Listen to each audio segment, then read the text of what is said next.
Hello there and welcome to our YouTube channel. My name is Maria and I am the founder and CEO of the New Mummy Company. We are a company based here in Canada that helps prepare new parents for their parenting journey and support parents that have had their babies in how to get some sleep, what support they might need, education, and just generally being there for them.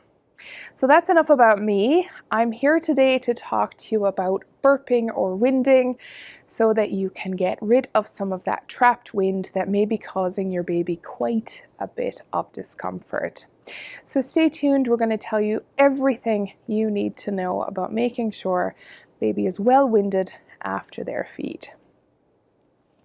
So here I have my baby. And today I am going to be showing you various techniques, but also talking to you a little bit more about why we're burping, when we're burping, how long it should take.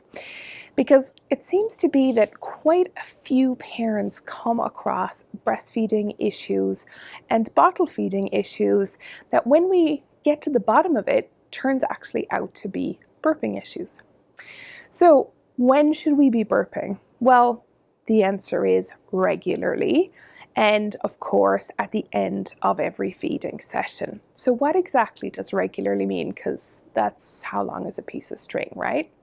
So I would suggest probably in the region of every 10 to 15 minutes if your baby is a slow feeder, or about once every ounce. That might sound like it's a little cruel or it's very frequent. Yes, it is, but you have to imagine that every time your baby is feeding, there is an element of air that's going in, and if they're taking in a lot of air, then that's taking up space of the food, firstly, but it also means that the air is going in, and unless we get it out regularly, there can actually be a lot of air in there. And two things is that one, it will reduce the amount the baby takes because they have a feeling, a sensation of fullness, but they're not actually full, which can lead to very frequent feeding. So now you can see how we get a lot of issues with feeding in general. And secondly, it means that that wind can become trapped. And if it becomes trapped, it's very uncomfortable. But it also just means that baby is not feeding as well or as frequently as you would like them to. So we are going to suggest feeding regularly, of course, on demand, but we also need to make sure that when we're feeding, that we're burping regularly. So about once every ounce, once every 10 minutes or so, depending on how well baby's feeding. If your baby is breastfeeding and is guzzling, then it's hard to stop them from feeding, but just make sure that when they do take a natural break or a natural pause, or they begin to get sleepy and the eyes start to get heavy, that's a really good time to take them off and burp them. Burping can coincide with diaper changing, and that is a particularly good way to keep baby awake, particularly if baby's very small, very young, and gets very sleepy very easily. Diaper changes and burping can be a really great way to liven them back up and get them back feeding. So, how long does it take to burp? Well, that's the bad part, or the long part, I should say, in that it can be quite a time-consuming chore. And it is well worth taking the time, because you can liken it to a cuddle, because it sort of is. We want to make sure that we're taking enough time to loosen that wind and get it up. And if that burp doesn't come, it's in there and it's going to come back at some point. So I like to tell parents to make sure that they're spending the time to take the time to get that burp up.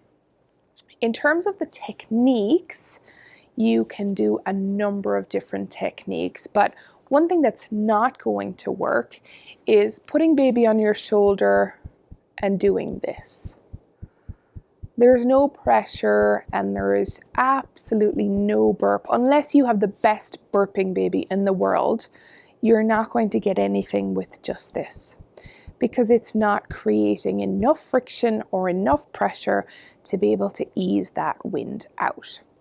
So, number of different positions that you can use. The first thing you're going to want is a burp cloth, because as we know, dribbles will happen. So the burp cloth goes in place, Then you want to place baby over your shoulder where your shoulder bone is coming in contact with their tummy area, so that it is a good firm pressure that is being placed right on to the tummy. And we also want their head over your shoulder, because as the baby will bring the burp up, if they're snuggled into your shoulder, you may not hear the burp, or if they vomit, then they're going to vomit on themselves. And puking and a little bit of spit up is very normal and very common when they are burping. So putting them over your shoulder, good firm pressure, you can secure their legs with this arm and hold them so that there's a good pressure, and therefore they can't jump, they can't run away. And yes, babies don't run, but they do sometimes want to make jerky movements, so it's always good to anchor them. The other benefit is that by straightening their legs here and putting their legs straight down, you're uncurling them a little bit. And obviously newborn babies are usually still very much in that fetal position, so by straightening their legs down and straightening their back, you're already at an advantage in terms of how am I going to get this wind out. So by straightening out the baby, legs straight down, no hurting, nothing forced, just naturally straightening out their legs. And you know, like this baby is here, there will be a curl probably still in the body and the torso and also in the legs, but generally speaking they are much more unfurled than they normally are. So anchor them under the bum, holding the legs here with a good strong pressure. Again, nothing that's going to hurt them. And you're going to use this hand, where you can either use the palm of your hand or the fingers, to be able to do a series of pats. But we're going to go with good pressure pats, because if we're just lightly tipping, lightly tapping, and there's no friction or no pressure, you're going to be here for 2 hours and there's still nothing going to come. So good firm pressure, and then you can do a series of pats and you can do a series of rubbing. It is always best to make sure that baby has some item of clothing on, because obviously their skin is very soft and very delicate, and that rubbing and that friction is best done on an item of clothing. So if it's a very warm temperature, if it's a very warm day and baby's not wearing a lot of clothing, then lay a muslin, lay a cloth across their back, or put a little onesie on, so that when you're doing the burping you actually have something to rub against. Just a little tip for you. Now, this is a really nice position because you can make eye contact with baby as they turn to look at you, but it's also good because you will really hear very clearly when that burp comes, if the burp is to come. Now, this is where patience is required, because not all of the burps are going to come very quickly or very easily. So if a mixture of patting and rubbing is not working on you over your shoulder, then you can take them down onto your knee. And so if you've got a good sofa, or if you're wearing an expensive outfit, you might want to put a muslin under their chin, or they could be wearing a bib. Here you're going to support their jaw. So not their neck, because we don't want to choke them. You're going to support their jaw with your hand in this shape, right under here. You're going to sit their legs straight out in front of you, and their back is going to be as straight as possible. And if you've got a baby that's a little bit more active, then you can hook your fingers underneath their arm. You've still got access to this. And it just means that if they decide to throw themselves back while you're doing this, then you've got a hold of them under the arm. So this is the position. Fingers under the chin and fingers under the arm. And so if they're tilted ever so slightly forward, then you are at the advantage that if they do decide to launch themselves back, then you have them caught before they go anywhere. And it's more that you just get a bit of a, whoo, they moved really quickly, and they can. In this position, you can do exactly the same thing. You can pat and you can rub. And this is a really good way to be able to, again, make eye contact with them if they turn around to look at you.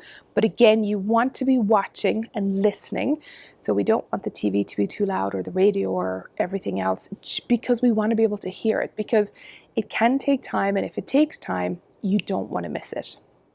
So patting and rubbing in this position is a really good way to get the burps up. Again, if the burp is really slow to come and it's not coming, changing position, sometimes just having the baby move can be a really good way to dislodge it.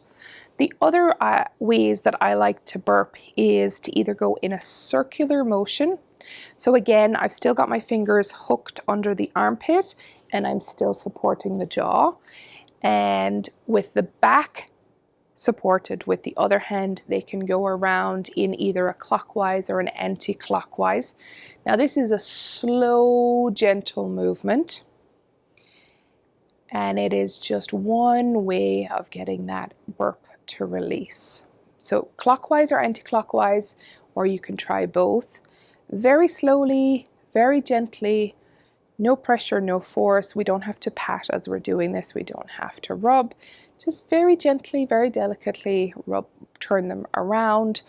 And the other option is what I call the 10 to 2 option. So think about 10 o'clock and 2 p.m. on the clock. And again, same thing, under the arms, under the chin, and then again on the back, supporting their head, supporting their back. And we can just gently rock from 10 o'clock to 2 o'clock. So this is another way of gently putting a little bit of pressure on either side of the tummy. And again, that can help to wiggle that burp out of its position where it's been stuck and get it up so that baby can release that wind. Once baby releases the wind, then go back to feeding. But particularly at the end of the feed, you want to take the time to get that burp up, because if you don't, especially when it's 3 o'clock in the morning, they'll be the one to wake you 15, 20 minutes, an hour later. And of course, once that burp comes, they're either hungry again, and so you're back feeding again, or they may have woken you because they've thrown up a little bit. The burp, when it did finally come, dislodged some of the food, and now their head is all wet, their pajamas are all wet, the sheets wet, and so now you're having to clean all of that, in addition to them now also thinking that they're hungry again too.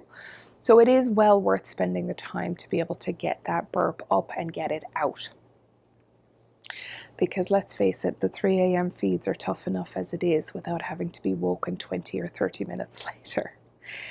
So one of the questions that we get asked a lot is, my baby doesn't burp really well. Surprise, surprise.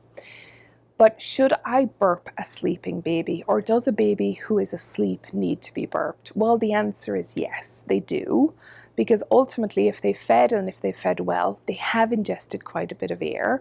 And so if they've got that air in, like I said, they've either got a belly full of wind, or they've got a belly full of milk, but added extra air, and as a result, they could have fed more. So instead of a 2-hour stretch, they're now going to give you an hour stretch. Or if they had taken a full feed, they may have given you 4 or 5 hours of blissful sleep, and overnight, that is just everything to a new parent. But because they've got some wind in there, it means they're just not settling, they're up and down. You're just thinking, I've just fed you, you have a clean diaper, I've burped you. Well, I've given you the opportunity to burp, but I haven't actually brought the burp up. And so you're scratching your head thinking, what else can it be? So I would highly recommend making sure that baby is given ample opportunity to have those burps come up all throughout the day and all throughout the night. Another question that we get asked is, well, if my baby is breastfeeding, they don't need to be burped. Well, that's false. That's a bit of an old wives' tale, unfortunately, because even though baby should have a good latch when they're breastfeeding so that they can breastfeed properly, they still can take in air. They can still swallow air. And so it is always advisable, no matter how you feed your baby, whether it's a combination feed, solely breastfeeding, slowly formula with bottle feeding, it doesn't matter what you feed your baby or how you feed your baby or how that milk is delivered, even if it's in a cup or a spoon. baby will still need to have the opportunity to let up some of that air. So give them the opportunity to bring it up, because otherwise it will come back to bite you, and it can mean that that is the reason why baby is so unsettled in between their feeds. If you're finding that burping is taking a long time and you're not having the opportunity to get other things done in between their feedings because baby's unsettled, it's okay to put them down for a moment or two. It's okay to put them into their car seat. If you're going out for a very short journey, anything like that is okay, but I would highly suggest trying to get that burp out before you go anywhere. So that's it from us today. I hope you found this helpful. We would love to know your comments. Do you have a baby that needs to be burped for a long time? What burping techniques do you use?